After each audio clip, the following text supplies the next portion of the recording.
எல்லாருக்கும் இனிய செம்ம எனர்ஜெட்டிக்கான இனிய மாலை வணக்கம். என்னடா மர்சிமா தட்டில் ஏதோ வச்சுட்டே உட்காந்துருக்கான்னு பார்க்குறீங்களா? இது வந்து ஆக்சுவலி ஃபிஷ்ஷுங்க. இது வந்து தாய் ஃபிஷ் கறியில் செஞ்சது. இது ப்ரொக்கோலிங்க. அப்புறம் இது வந்து கேரட். ஆக்சுவலி ஏன்னா நான் ரைஸ் சாப்பிட மாட்டேன், அதனால நான் இன்னைக்கு மார்னிங்லேருந்து ஃபாஸ்டிங்லேருந்து ஒரு முக்கியமான விஷயத்துக்காக. ஸோ 5 o'clock அப்புறம் தான் சாப்பிட்ணுன்ட்டு இப்போ தான் நான் சாப்பிட வந்தேன். இதான் ஃபஸ்ட் டைம் நான் சாப்பாடை வச்சுட்டு ஒரு வீடியோ போடுறேன். இது எனக்கு ரொம்ப பிடிச்ச ஃபுட்டு. தம்பி எனக்கு வெளியே போயிட்டு வரும்போது இது எனக்கு வாங்கிட்டு வந்தார். இது வந்து பெப்பர் சாஸோடு செய்த ஃபிஷ். இது ரொம்ப நல்லாயிருக்கும், எனக்கு ரொம்ப பிடிக்கும். சரி, என்னடா அது இப்படி உட்காந்துட்டு சாப்பிட்டுட்டே பேச போகிறாங்களே அப்படின்னா, இன்னைக்கு பேச போகிற விஷயமே சாப்பாடை பற்றி தான். அதனால தான் சாப்பிட்டுட்டே பேசுகிறேன்.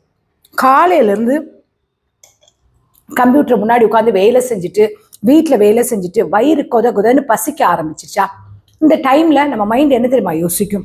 அப்படியே சூடாக ஒரு பிளேட் பிரியாணி, இல்லை நல்ல மொறுன்னு 4 பரோட்டா, சிக்கன் சால்னா ஊற்றி சாப்பிட்டா எப்படி இருக்கும் தோணும். ஆனால் அதே செகண்டு நம்ம மனசாட்சி பின்னாடி என்ன சொல்லும்? ஏய், நீ டயட்டில் இருக்க, வெயிட் போட்டுருவ, பேசாமல் இருக்கு, ஒரு டப்பு இந்த க்ரீன் டீ இல்லைனா கொஞ்சம் முளை கட்டின ஸ்ப்ரவுட்ஸு இல்லைனா வந்து 2 பிஸ்கட் சாப்பிடு அப்படின்னு ஒரு அட்வைஸ் சொல்லும். அங்கே தான் நம்மளோட நிம்மதியே முடியுது. இன்றைக்கி நான் எதை பற்றி பேச போகிறேன் தெரியுமா? சொசைட்டியில் இன்றைக்கி ஃபேஷனாக மாறிட்டு இருக்க ஃபிட்னஸ் கிரேஸ். அதாவது வந்து என்னென்னா, தினமும் நம்ம ஒரு அனுபவிக்கிற வந்து ஒரு ஃபன்னான கில்ட்டுன்னு கூட வச்சுக்கலாம், குற்ற உணர்ச்சி தான். ஆனால் இதை கேட்ட பிறகு இன்னைக்கு சாயங்காலம் நீங்கள் என்ன சாப்பிட போறீங்கன்னு நீங்கள் முடிவு பண்ணிக்கோங்க, ஓகேங்களா? ஏன்னா நான் இப்போ ஒரு 5:30 மணிக்கு ஆரம்பிச்சிருக்கேன். நீங்கள் பேருங்க, நம்ம கதையோட ஒரு ஹீரோ பேர் வந்து ரமேஷ். அவரு நம்மளை மாதிரியே வந்து எப்படி சொல்லலாம், ஒரு கம்பெனியில் வேலை பார்த்து ஒரு டயட்டு ஃப்ரீக்கு, டயட்டு ஃபிட்னஸ் பார்க்குறவர். தொப்பை நம்ம வந்துருச்சு அப்படின்னு சொல்லிட்டு திங்கக்கிழமையிலேருந்து பக்கா டயட்டாக நான் ஜிம்முக்கு போகிறேன்னு வந்து ஒரு சபதம் எடுத்தார். நம்ம கூட சில ரெசல்யூஷன் எடுப்போம் இல்லையா, வருஷம் ஸ்டார்ட் ஆகும்போது அந்த மாதிரி தான் அவரும் ஆரம்பித்தார். மண்டே மார்னிங் ஆரம்பித்தோன்னே பார்த்தீங்கன்னா ஓட்ஸ் கஞ்சி, சப்பாத்தி, க்ரீன் டீ இதெல்லாம் குடிச்சிட்டு இருந்தார். ஆனால் 4வது நாள் அதே மாதிரி இன்றைக்கி வியாழக்கிழமையில் இந்த மாதிரி ஒரு வியாழக்கிழமை அவர் என்ன பண்ணார், வேலையெல்லாம் முடிச்சுட்டு ஒரு பசியோடு வெளியே வரும்போது பார்த்தா பக்கத்து தெருவுலேருந்து பிரியாணி கடையிலேருந்து வாசனை வருது பாருங்க. நம்ம என்ன மசிமா பிரியாணின்றீங்களா? எனக்கு ரொம்ப பிடிச்ச ஐட்டம் பிரியாணி தான். அதனால கதையும் பிரியாணி வச்சு தான் வரும். பிரியாணி வாசனையில் இருக்கிற பவர் வந்து உலகத்தில் வேறு எதுலேயுமே கிடையாதுங்க. ரமேஷோட கால் அவருக்கே தெரியாமல் அந்த பிரியாணி கடைக்குள்ளே போயிடுச்சு. மனசுக்குள்ளே ஒரு பெரிய போராட்டம், சாப்பிட்லாமா வேணாமா, ஐயோ 3 நாள் டயட் வீணாக போயிடுவேன், பரவாயில்லையா அப்படின்னு யோசிச்சார். சரி, இன்னைக்கு ஒரு நாள் சீட் டேன்னு வச்சுக்கலாம் அப்படி, நம்ம கூட அது மாதிரி பண்ணுவோம் இல்லையா. ஒரு நாள் அவர் சீட் டேன்னு வச்சுட்டு ஒரு ஃபுல் பிளேட் சிக்கன் பிரியாணி அவர் ஆர்டர் பண்ணி தட்டில் வந்து கையை வச்சுட்டார். அப்போ தான் அவர் வந்து இந்த ஒரு ட்விஸ்ட் நடக்குது. அவர் வாயில் பிரியாணி வைக்கும்போது தான் அவருக்கு டேபிளுக்கு ஆப்போசிட்டில் அவரோட ஜிம் மாஸ்டர் வந்து உட்கார்ந்துருக்காரு. அப்படியே வந்து ஜிம் மாஸ்டர் இவனை முறைச்சி பார்க்குறாரு. அவர் பிரியாணி வாய்க்குள்ளே வைக்கிற அப்படியே தொண்டையிலே சிக்கி போச்சு. கடகடன்னு வாய் வேகமாக திணிச்சிட்டு கடகடன்னு சாப்பிட்டுட்டு கொதிக்க சாப்பிட்டுட்டு ஒரு டேஸ்ட் பார்த்தது கூட இல்லாமல் ஒரு கடமைக்குன்னு சாப்பிட்டுட்டு ஓடிட்டார். ஏன்னா நாளைக்கு ஜிம் மாஸ்டர் நம்மளை வச்சு என்ன செய்ய போகிறாரோ அப்படின்னு சொல்லிட்டு பயந்து நைட்டு ஃபுல்லும் தூங்காமல் வயிறை தடவி பார்க்குறாரு, எவ்வளோ தொப்பை ஆயிடுச்சோ அப்படின்னு. இந்த கதையை நான் ஏன் சொல்கிறேன் தானே நீங்கள் பார்க்குறீங்க. இன்னைக்கு நம்ம சொசைட்டிலோட போகிற எல்லாரும் பாருங்களேன், அதை சாப்பிடாதீங்க விஷம், இதை சாப்பிடாதீங்க கேன்சர் வரும், அப்புறம் 0 சைஸ் தான் அழகு, 6 பேக் வந்து வச்சாதான் அழகு, இடுப்பில் பெல்லி ஃபேட் இருக்கா அதை குறைங்க, உடம்பு வந்து இப்படி இருக்கா கிச்சுன்னு இருக்கணும், பெண்கள்னா அப்படி நெளிவு சுழிவு வளைவோடு இருக்கணும், அவ்வளோ 0 சைஸ் இருந்தால் தான் அழகு, அப்படியெல்லாம் வந்து சொல்லி இருப்பாங்க. நம்மளை நிம்மதியாக ஒரு நல்ல சாப்பாடோடு சாப்பிட விடுறதே கிடையாது.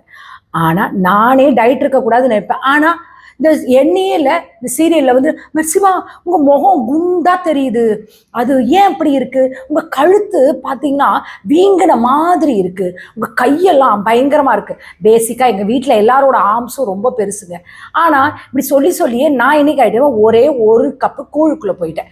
இன்னைக்கு ஒரு ஃபுட்டாக சாப்பிட்றேன். ஏன்னா டயட் இருக்கக்கூடாதுன்னு சொல்லலை, உடம்புல ஆரோக்கியமாக வச்சுக்கிறதுன்றது ரொம்ப முக்கியமான விஷயம்.